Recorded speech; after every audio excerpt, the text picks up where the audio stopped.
Welcome to Real Life Stories. I'm going to be reading chapter 66 out of the Real Life Stories book for you. I'm Norm Rasmussen, and count it a high privilege and a great honor to be able to read some of the chapters out of the Real Life Stories book. We hope that God uses it somehow, some way to bring you hope, encouragement, spiritual insight, direction for your life.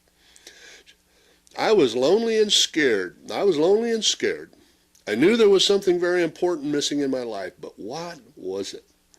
I grew up in a good home with great parents and 6 older siblings. I was the youngest in our family.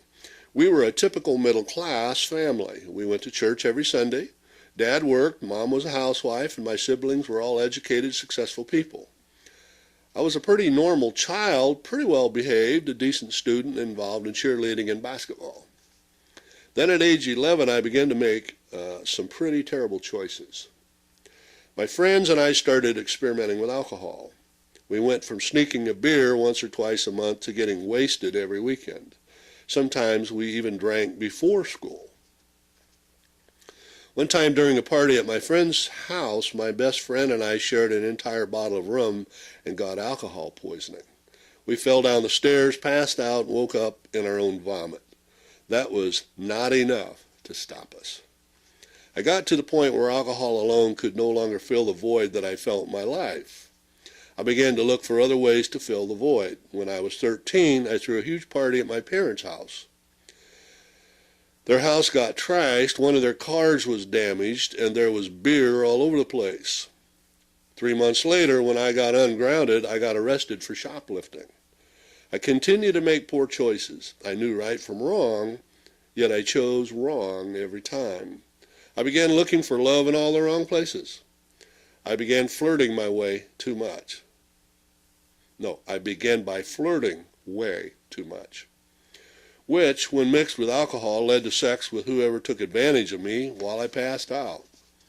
So there I was, 13 years old, with a criminal record and parents who were devastated by the things their teenage daughter had done. They didn't even know half of it. I continued to do wrong. By the time I was 16, I was in a pretty bad relationship and had also added some drug use to my list of bad decisions.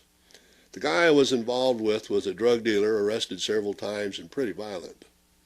I thought I was in love, and against my parents' begging and pleading, I continued to sneak around, begging my friends to take me to see him. Then I found out I was pregnant. That was a huge wake-up call for me. I knew I had to stop being so selfish because now I was responsible for somebody else's life. I stopped drinking and stopped smoking cigarettes and marijuana. I started growing up. I severed ties with my boyfriend, with my parents' strong encouragement. It was at this very lonely, scary time that I knew there was something very important missing in my life. But what was it? After the birth of my son, I got a full-time job. Through this job, I met someone who was different from all the people I had hung out with over the last 6 years. He was kind, quiet, polite, and just different. We began dating, and on our 3rd date, he took me to church with him. It was then that the light finally came on. That is what I had been missing. That night, I made a connection with God. I discovered that I needed a personal relationship with God instead of looking for relationships with guys or other bad influences.